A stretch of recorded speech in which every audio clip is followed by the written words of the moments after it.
Hey, everybody. I'm Chris Metzler, one of the programmers here at SF DocFest. It's great to have you here.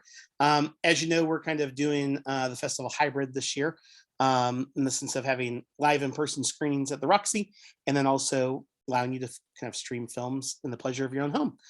So you've just seen the really wonderful film, Roots of Fire. Hopefully you're kind of kicking it up and dancing in your living room there. We're lucky enough to have the two co-directors here, Abby and Jeremy. How are you guys doing? Doing great, Great. yeah. Very cool. Well, it's a really fun film, and I think one of the things that people often wonder about the documentary filmmakers that have films as part of SF DocFest are, you know, what drew you to the subject matter, and did you kind of feel personally connected to it, and how did you kind of know that there was a film you wanted to make here? I feel like you should take that Yeah, it's a crazy story, not really. Basically the short answer is homesickness. I grew up in Louisiana. When I was a kid, Cajun music was a thing that old people listened to. It wasn't really, I listened to like punk rock and hip hop. Like they're just like Cajun music just wasn't a thing. That like literally my grandpa listened to it. But I was in San Francisco. I was homesick for home. We were on YouTube looking up just random Louisiana stuff one day and stumbled on this video that was one of the bands that's in the film right now. And it was just this really lively, young Cajun music, and there was all these kids dancing, and we were just like, what is this? Like it doesn't make any sense. And so we just kind of dived into that rabbit hole. And at the time, we were also doing a lot of music documentary stuff for Pandora. And so like our minds were just in this like music world, telling music stories and shooting bands and all that kind of thing. So we're just like, maybe there's something here. And we happened to be going to South by Southwest with Pandora that year. And it turned out that band was playing a showcase at South by. So we sent them an email and like went to their show and ended up talking to the bass player and making friends with him. And then it just kind of spiraled from there. Yeah. And for me, it was like we went to Lafayette, which is where the film is based, and we went to one of the shows, and I just saw all these young people two-stepping and dancing, and I had never seen anything like that before. Like I have lived in SF and New York, and people kind of go to shows and you stand around and you like bop your head or whatever, but like nobody's like actually dancing and getting into it. And that was just something that I just felt like there was this big community, and I kind of fell in love with it immediately. And we just kind of tried, like we found a story there, and it was really lovely and wonderful. So Nice. You as you kind of started approaching some of these musicians that are in the film, what was their response? I mean, I can imagine in some ways it's like what decent musician doesn't want promotion, but then at the same time, musicians are so in control of their image and the way that they market it, and obviously as making an independent documentary of it, they kind of have to just kind of trust you all. And so, yeah, how did you kind of how did you kind of select your the musicians that you were going to feature in the film, and how did they kind of decide to just kind of let things loose and let you guys tell the story? Yeah, I mean, that's sort of like a long, winding story in and of itself. But it's a really great question. It yeah. is. We shot initially a lot more artists than are currently in the film. And in fact, the film itself originally had a bit of a different thrust, without getting too much into the difference between Cajun and Zydeco and what those two sort of sister genres are. So there was a lot more Zydeco artists in this feature project initially, but we had to shrink the film down and condense it so that we could actually tell like a somewhat cohesive story and finish it. But the way that we got artists to agree to work with us was sort of bargaining with them. Like, so Fuffale, the artist we were talking about earlier, who we met at South by, they were coming out to San Francisco to play two shows, one at Ashkenaz in Berkeley and one at Amnesia on Valencia, which I don't think Amnesia's around anymore, but and we were like, can we film y'all when you're out here? Like, let's do something. And they were like, well, we'll do that if you cut us like a live music video. And so it was like, that was like our bargaining chip. So we did that a lot like, early on. So we basically did that with a lot of bands, and it kind of became like a way that we would determine if not determine but kind of like see if we had a good vibe with bands, if the bands kind of had a good story. And we actually created like a YouTube channel where we have these digital shorts, we have music live music videos, Mhm. and it was sort of like this playground where we met people and we created stuff, and then it was like it sort of helped inform the Yeah. overarching feature. And it was very organic because it's like, Yeah. by like working with different artists, with these like micro steps, like helped us figure out what we were doing with the project. But it also just, like Abby said, kind of like which artists we vibed with and which ones were gonna like be there through the long haul, because we worked on this project for almost 8 years. Yeah, and if they Yeah. liked working with us too, you Yeah. know, there had to be that synergy, like you were saying. Like, did they trust working with us too? Mhm. So Yeah. And was as you kind of alluded to, you started this project with a certain kind of vision, but also just kind of passion of wanting to know more. Were there any kind of specific kind of surprises or challenges that you ran into over the making the film? Yeah. I mean, I think there was a lot of challenges that, every documentary filmmaker has lots of challenges, everything from money to time to just life things that happen. And I think for us, we had a lot of life things that came into play.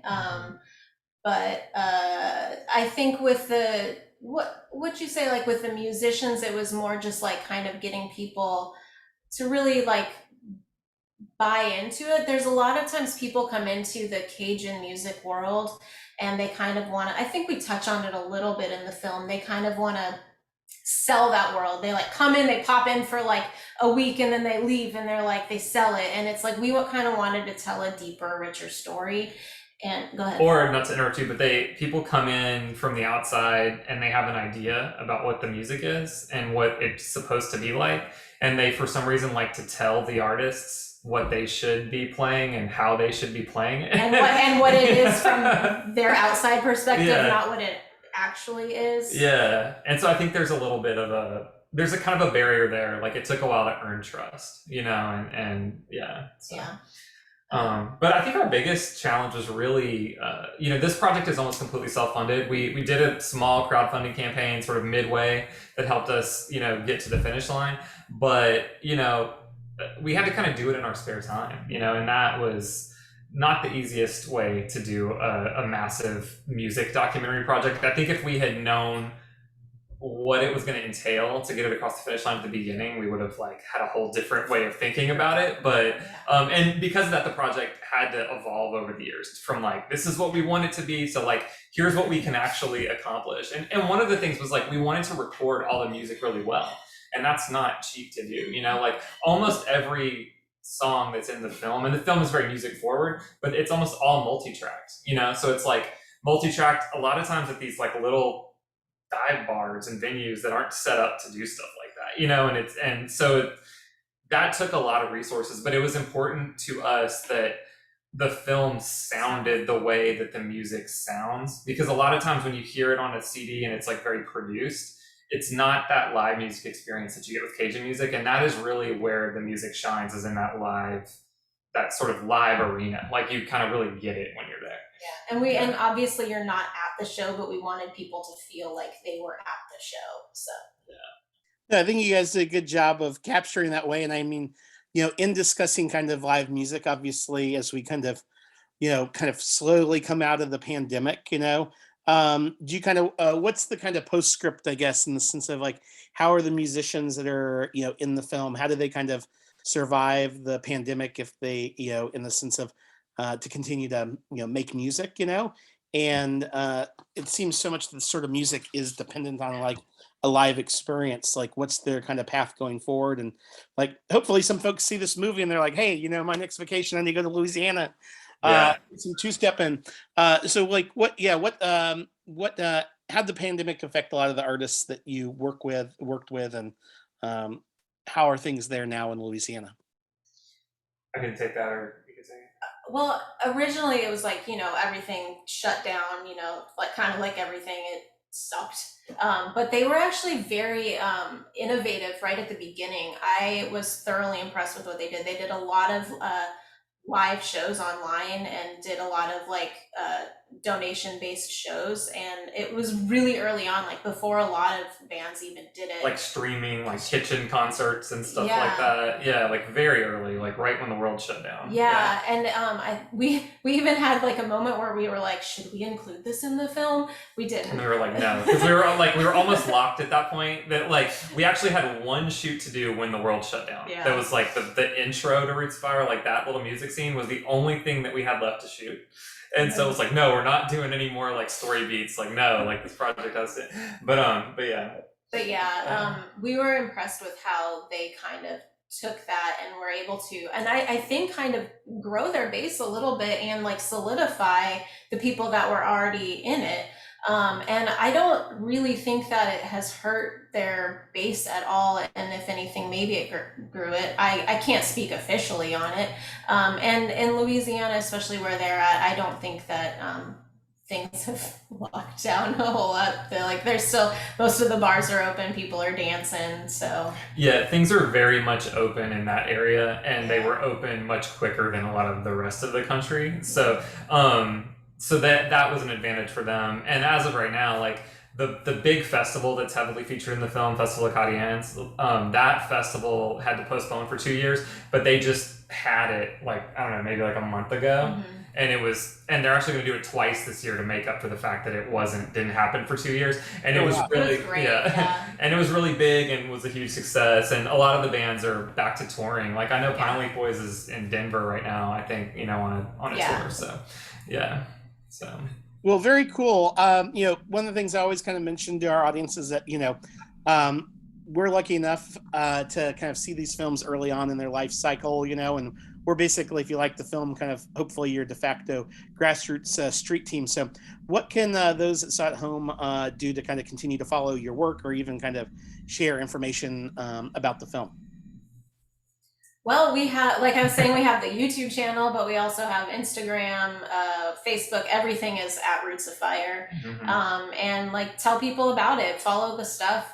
We're still on the festival circuit, so we're hoping to get into more festivals. And I think it's important to know that Roots of Fire has become a bigger project than this feature-length documentary. So there was a short documentary last year that was a spin-off from an artist who isn't in the film, Andre Theory. He's a Bay Area artist. California Creole is what it's called.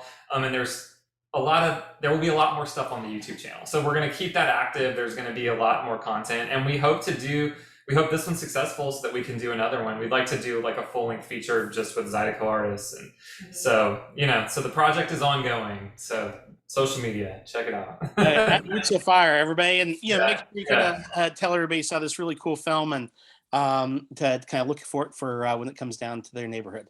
Thanks again, Jeremy and Abby. Thank you so much.